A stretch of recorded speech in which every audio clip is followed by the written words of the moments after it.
Quand vous pensez à la famille, quand vous pensez à votre famille, à quoi pensez-vous? À des milliers de choses, probablement. Lorsque le pape François a écrit l'exhortation sur la famille, il pensait aussi, lui aussi, à des milliers de choses. De sorte que c'est la plus longue exhortation, le plus long texte écrit par un pape dans l'histoire de l'Église.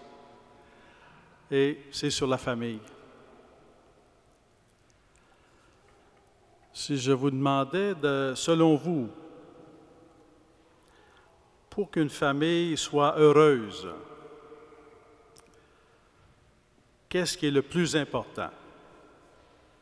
Qu'est-ce qui est le plus important? Si on était autour d'une table, on pourrait prendre le temps d'échanger et certainement toutes les réponses seraient bonnes parce que tout est important. Qu'est-ce qui est le plus important? Ou peut-être qu'est-ce qui est premier? Qu'est-ce qui est premier? L'exhortation finit par un dernier chapitre qui est sur la spiritualité familiale, une spiritualité de la famille.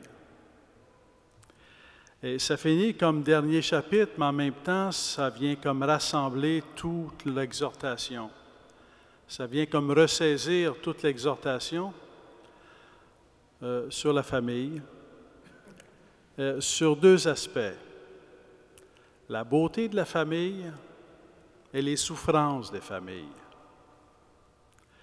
Et Dieu dans la famille.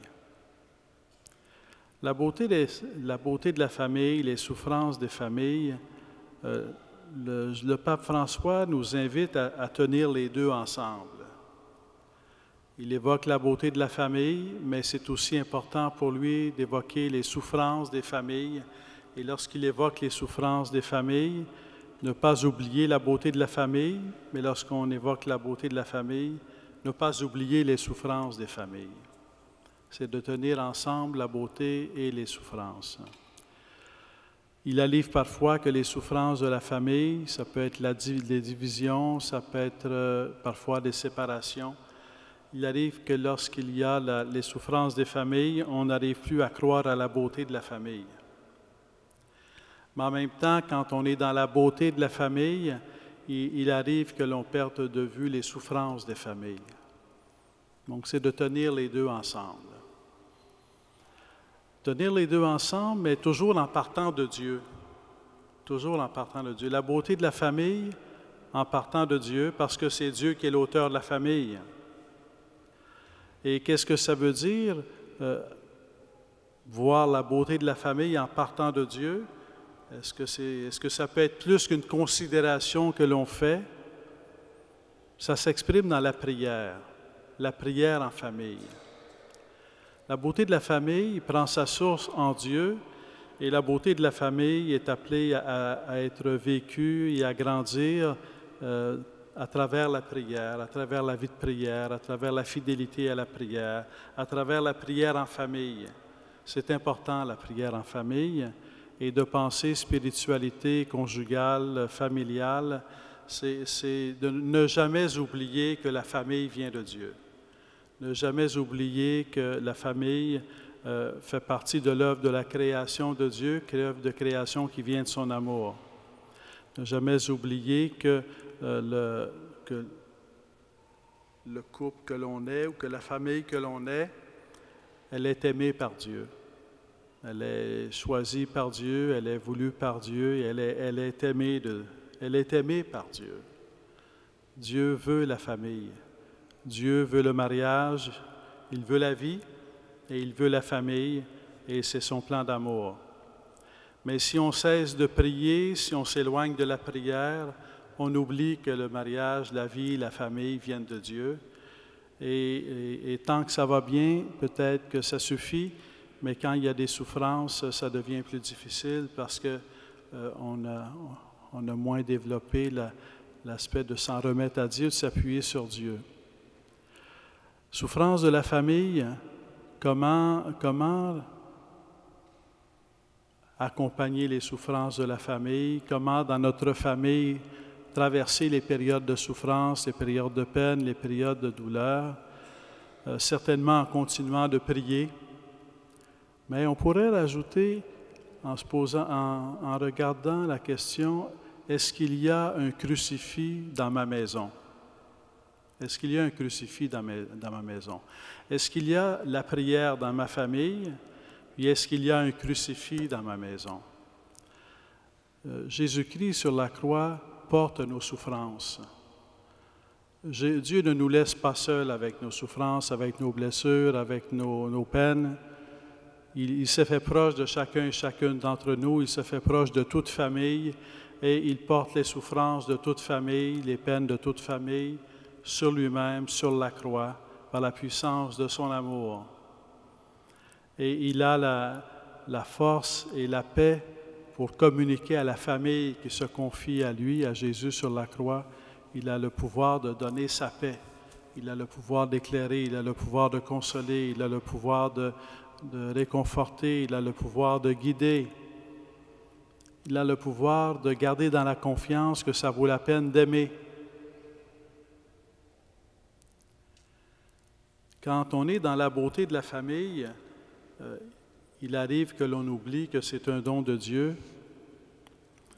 Et dans ce sens-là, on s'appuie sur nous-mêmes pour vivre la beauté de la famille. On a besoin de Dieu pour vivre la beauté de la famille.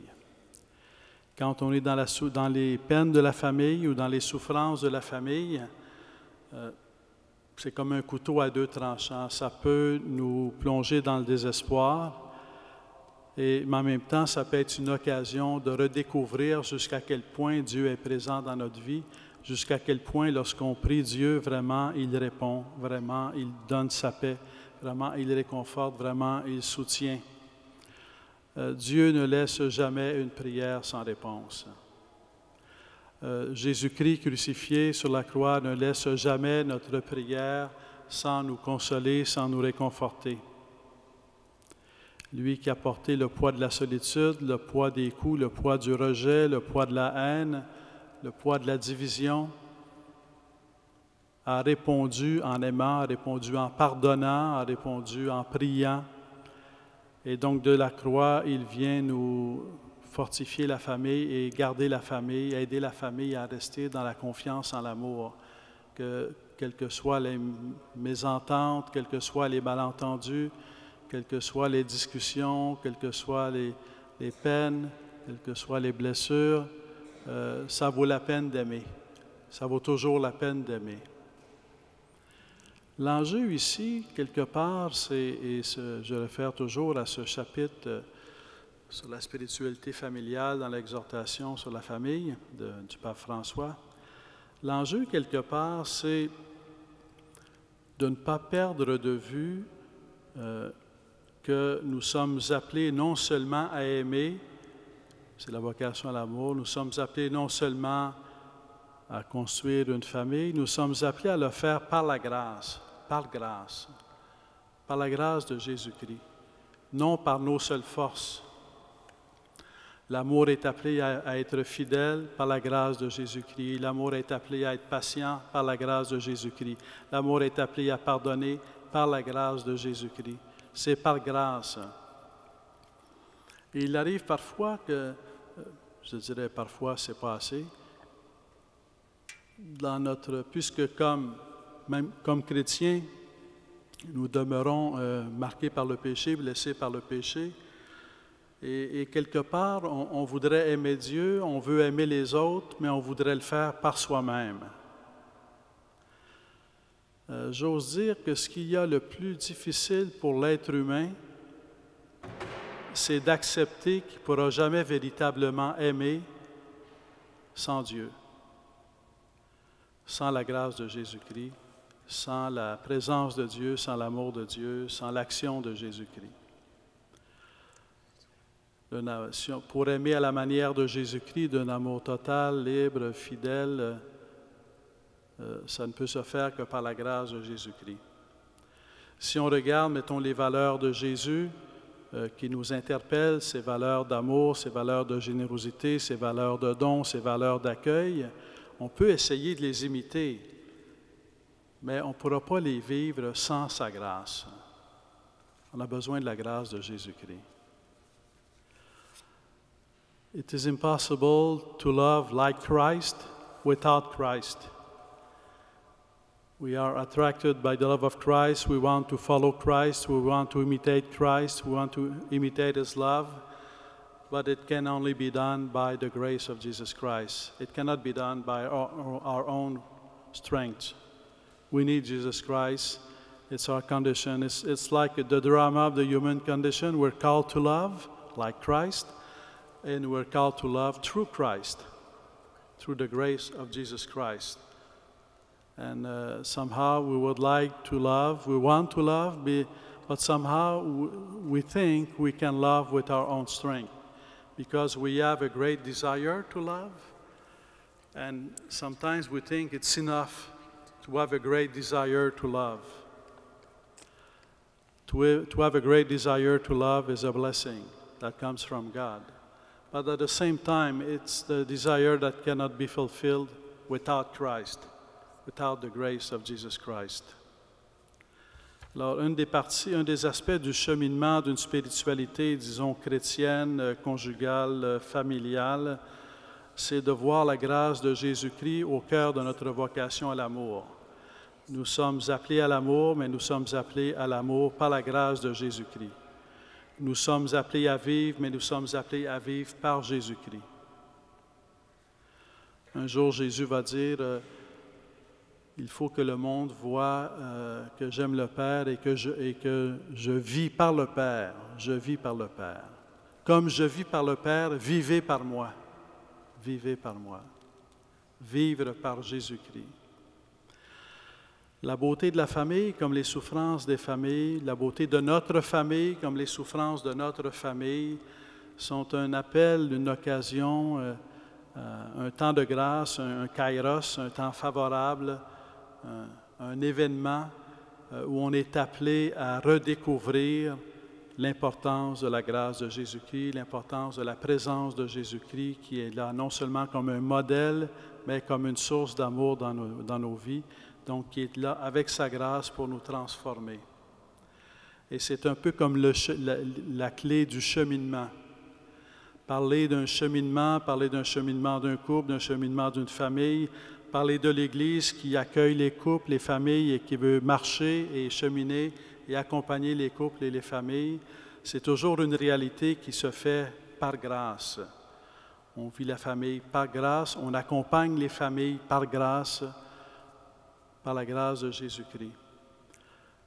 La prière, le crucifix, Jésus-Christ, Dieu, c'est non seulement une réalité qui est comme présente à un moment donné du temps, par un temps de prière qu'on pourrait donner le matin ou le soir, mais c'est une réalité qui est appelée à accompagner toute la journée. Un peu comme dans une maison, il y a la lumière qui rentre par la fenêtre, elle n'est pas seulement vis-à-vis de la fenêtre, elle vient remplir toute la pièce. Par la porte, pour ainsi dire, par la fenêtre, pour ainsi dire, de la prière et du crucifix, la grâce de Jésus-Christ rentre dans notre vie personnelle, conjugale, familiale, pour remplir toute la vie personnelle, conjugale, familiale. Alors, c'est pas seulement un moment à côté d'autres moments, c'est un moment de source qui vient habiter et transformer tout ce que nous vivons dans notre journée. Un des thèmes de l'exhortation du pape François, pour ainsi dire, tourne autour de l'amour au quotidien. L'amour, ça se vit au quotidien. L'amour, ça se vit avec la beauté de nos désirs, mais aussi nos fragilités. L'amour, ça se vit avec nos limites, mais aussi nos forces. Ça se vit avec nos dons, mais aussi avec nos faiblesses. C'est l'amour au quotidien. Et un des avantages, pour ainsi dire, de mettre Dieu en premier, de mettre la prière en premier, de mettre le crucifix en premier, Jésus-Christ crucifié au centre de notre vocation à l'amour dans le mariage et la famille, c'est que Dieu seul est infini, Dieu seul est absolu. Puis il arrive dans nos relations humaines où nous demandons à l'autre d'être ce qu'il ne peut pas être. Nous demandons à l'autre d'être Dieu pour nous. L'autre ne peut pas être Dieu pour nous. Je peux l'aimer totalement, mais l'autre ne peut pas être Dieu pour moi. Nous sommes tous des êtres humains avec nos limites, nos fragilités, et c'est un appel donc du Seigneur à aimer, et du Pape François à aimer au quotidien, en s'appuyant sur celui qui est l'absolu, sur Jésus-Christ, pour être capable de nous accompagner les uns les autres et de marcher ensemble. Sometimes, as we want to love, we ask a lot from the other. The spouse may ask a lot from the other spouse. We ask a lot from our children. The children ask a lot from their parents. And if God is present through prayer to contemplation of Jesus Christ crucified, we make it concrete that no one is an absolute being. Only God is absolute and infinite. And so we learn not to ask to the other to fill our thirst for the absolute. Only God can fill our thirst for the absolute. Without God, we tend to ask the other to fill our thirst for the absolute. But we are filled with gifts, but also with limits and weaknesses. So it's about loving every day, loving each other every day with patience through the grace of Jesus Christ. Alors, cette messe pour la vie, le mariage, la famille, aujourd'hui, se veut comme un geste très humble, mais en même temps très puissant parce qu'il s'appuie sur Jésus-Christ, sur la grâce de Jésus-Christ. C'est de vraiment mettre la grâce de Jésus-Christ au centre de tout ce que nous pouvons penser, faire vivre dans notre famille, dans la famille, pour les familles. Toujours mettre la grâce de Jésus-Christ au centre afin que ça ne soit jamais seulement qu'un message qui soit transmis, mais une vie qui soit transmise, qui est la vie de Dieu. J'aborde la question ces jours-ci de l'euthanasie qui est un débat actuellement à la Chambre des communes à Ottawa. Et ce sont des questions délicates qui concernent des souffrances réelles, mais en même temps, c'est un appel à choisir la vie. À choisir la vie comme don de Dieu, à choisir la vie jusqu'au bout. Parce que choisir la vie jusqu'au bout, c'est choisir d'aimer jusqu'au bout. C'est choisir d'accompagner les êtres fragiles jusqu'au bout. Si c'est nous-mêmes qui sommes malades, c'est choisir d'aimer jusqu'au bout. Et donc, c'est le choix que nous sommes. C'est un choix de vivre et d'aimer qui ne démissionne pas parce qu'on s'appuie sur Dieu. En s'appuyant sur Dieu, en s'appuyant sur la grâce de Jésus-Christ, en s'appuyant sur Jésus-Christ crucifié et ressuscité, on reçoit la force de ne pas démissionner. Ça vaut la peine de vivre et d'aimer jusqu'au bout. Et par la grâce de Jésus-Christ, c'est possible de vivre et d'aimer jusqu'au bout. Quelque part, l'euthanasie ou le suicide assisté, ça concerne toute la famille, c'est-à-dire toute la société. Mais ça concerne tout d'abord la famille. Ça concerne tout d'abord la famille parce que c'est au sein d'une famille que quelqu'un est malade. C'est au sein d'une famille que quelqu'un est à la veille de la mort. C'est au sein d'une famille que quelqu'un dit « je n'en peux plus, aidez-moi ». C'est quelqu'un au sein d'une famille que l'histoire de la vie que la famille a pu voir ensemble peut trouver dans les derniers moments un temps de grâce, un temps de pardon, un temps de réconciliation, un temps d'espérance, ou un temps où on s'en remet à Dieu. S'il y avait une phrase à retenir de l'Évangile, il y en a plusieurs phrases dans l'Évangile, mais si on regarde les paroles de Jésus sur la croix, il y a comme des phrases clés qui sont appelées à faire partie de notre vie et qui peuvent nous aider pour nous-mêmes lorsque nous envisageons notre propre mort ou qui peuvent nous aider à accompagner les personnes qui sont malades ou qui sont à la veille de la mort. C'est le Père, pardonne-leur, car ils ne savent ce qu'ils font. Donc le moment de fin de vie, si on veut, c'est un moment pour se demander, est-ce qu'il y a des pardons que je n'ai pas donnés? Est-ce qu'il y a des pardons que je n'ai pas acceptés? Et regarder sa vie sous l'angle du pardon. Donc c'est un moment précieux à ne pas gaspiller. Si on veut, c'est une occasion précieuse qu'on peut vivre dans l'espérance, avec la grâce de Dieu. C'est un temps aussi pour faire de notre vie un véritable acte d'abandon entre les mains de Dieu. C'est l'autre phrase de Jésus, « Père, entre tes mains, je remets mon esprit. » Et au moment de la mort, dire, « Seigneur, entre tes mains, je remets ma vie. » C'est une prière très puissante, c'est une prière très précieuse.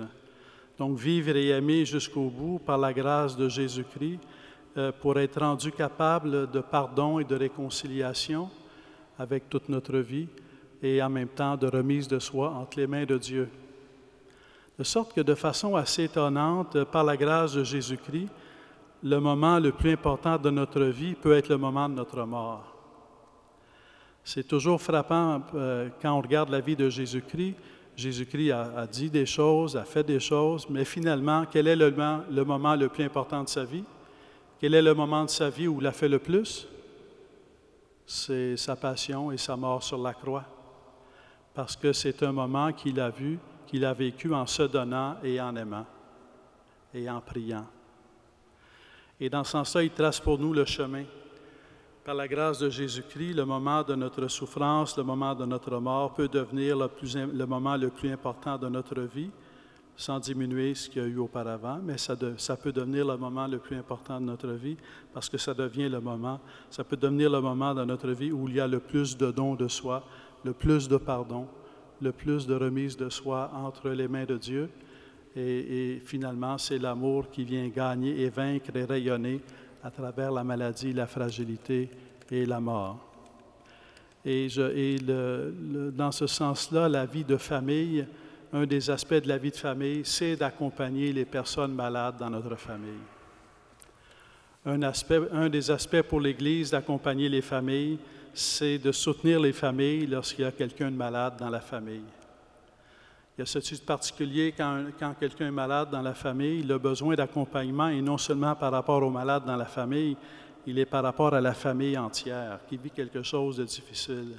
Donc, c'est accompagner la personne malade, mais en même temps accompagner la famille. Parfois, il y a des difficultés qui viennent par le fait qu'on accompagne la personne malade, mais non pas la famille. Les deux ont besoin d'être accompagnés, et le malade et la famille. Et quand on accompagne le malade et la famille, ça devient un moment, et par la grâce de Jésus-Christ certainement, mais ça devient un moment un moment d'espérance, un moment où dans la faiblesse, il y a une lumière qui nous apparaît. Si jamais il y a beaucoup de sources, de témoignages sur les soins palliatifs, l'accompagnement des familles et des personnes malades et de leurs familles. Beaucoup de témoignages qui expriment comment ça a pu, de façon inattendue, parce qu'on ne peut pas prévoir ça d'avance. On peut pas, c'est qu'on vit l'expérience lorsqu'elle se présente et on découvre après coup que ça a été un moment qui a enrichi notre vie. On ne peut pas prévoir ça d'avance. Il y en a parmi vous qui avez accompagné vos parents jusqu'au dernier souffle et vous savez que ça a enrichi votre vie, ça vous a enrichi. Ça a enrichi votre humanité de vous être dévoué et d'avoir accompagné vos parents. Est-ce que ça veut dire que ce n'est pas un moment de peine? Non, c'est un moment de peine, mais c'est aussi un moment d'espérance. Et donc, tout ce qui est de souffrance, tout ce qui est mort, fait partie de notre condition humaine, mais est un moment précieux à ne pas gaspiller. À ne pas gaspiller par le suicide assisté ou l'euthanasie, à ne pas gaspiller en devançant la mort, mais à croire jusqu'au bout que ça vaut la peine de vivre et d'aimer jusqu'au bout en prenant soin les uns des autres. Il y a un des thèmes de l'Évangile, c'est Jésus le bon pasteur. Le bon pasteur prend soin d'eux. Et quand on est dans une famille, on est tous des pasteurs les uns pour les autres. On est appelés à prendre soin les uns des autres. Les époux à prendre soin les uns des autres, les parents à prendre soin des enfants, les enfants à prendre soin de leurs parents. Prendre soin d'eux. Ne jamais démissionner de prendre soin d'eux. Et ça peut être par moments fatigant, ça peut être par moments difficile, ça peut être par moments un fardeau, ça peut sembler par moments écrasant. Mais par la prière et par le crucifix, par la grâce de Jésus-Christ, c'est possible. C'est possible et ça fait grandir la vie et l'amour.